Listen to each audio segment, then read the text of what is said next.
dekat gitu ya, mungkin yang dihitung nih akan berapa lama nih gejolak yang terjadi di rupiah ini? Kan efeknya akan kemana-mana. Tadi sudah termention juga bisnis based on impor, cadef gitu. Nah ini akan seperti apa nih? Kalau kita melihat sebenarnya akhir tahun ini memang agak ini ya, ada beberapa faktor yang harus kita lihat.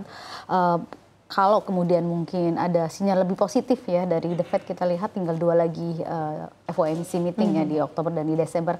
Jadi kalau ada hasil dari positif, saya rasa akan ada imbas positifnya ke rupiah lagi ya. Tapi bahwa di menjelang akhir nih agak membuat deg-degan biasanya adalah soal defisit ya. Karena kita lihat akhir tahun akan segera kita tahu defisitnya membengkak seberapa sih, belanjanya seperti apa, spendingnya seperti spending dan penerimanya seperti apa. Ini mungkin orang jadi lebih tahu bahwa ini aman nggak, terutama mungkin di bridging ke 2026 ya, karena memang banyak kebijakan yang membutuhkan anggaran besar juga. Dan kalau kita lihat nanti November pun ada pengumuman dari GDP kuartal 3 berarti ya.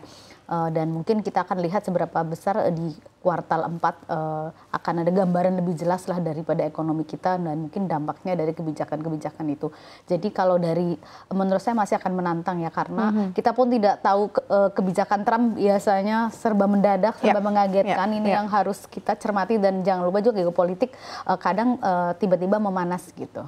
Kalau bantalan dari dalam kan ada beberapa stimulus nih yang dilakukan, kan SBN, DNDF, NDF dan lain sebagainya begitu ya. Perlu lagi nggak booster, another booster gitu kalau untuk sekedar menstabilkan ya, kalau kita lihat stability rate-nya dari rupiah sekarang ini, atau ya sudah gitu biarkan saja running the wave gitu ya, nanti kan ketika ada dampak yang signifikan terhadap pembangunan ekonomi mungkin dia juga akan secara neutral sendiri begitu ya untuk nilai tukar ini. Kalau Mbak Esa ngeliatnya gimana? Kalau sebenarnya dari sisi moneternya sendiri kan ada upaya BI untuk mempercepat pertumbuhan ya dengan memangkas suku bunga 5 kali ya, artinya kita berharap ekonomi akan tumbuh lebih cepat dan semoga sisi fiskalnya dari sisi stimulusnya pun yang sudah kemarin diberikan pemerintah akan berjalan beriringan.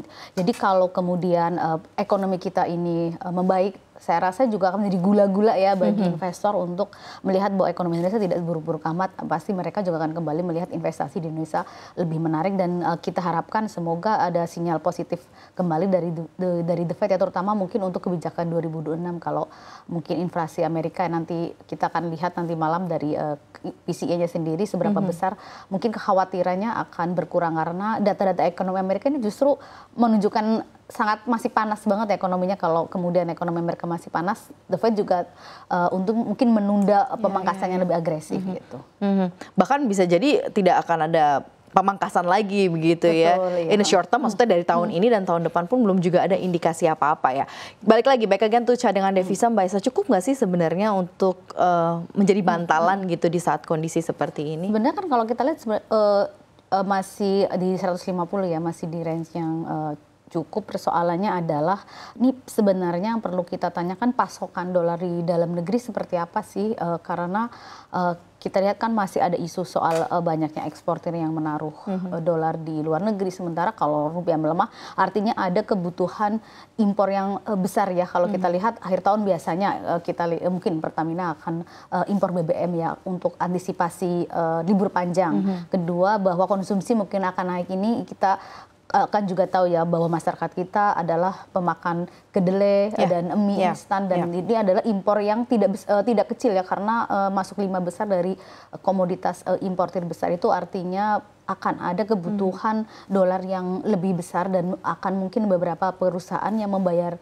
utang mungkin di akhir tahun dan mungkin di awal tahun. Ini yang membuat mungkin pasokan dolarnya ini ya yang harus dilihat apakah cukup atau enggak, karena kalau dari sisi BI moneter kan lihatnya mungkin dari operasi moneternya, sementara dari pasokan mungkin yang di bank biasa, bank konvensional ataupun yang di pasar spotnya seperti apa.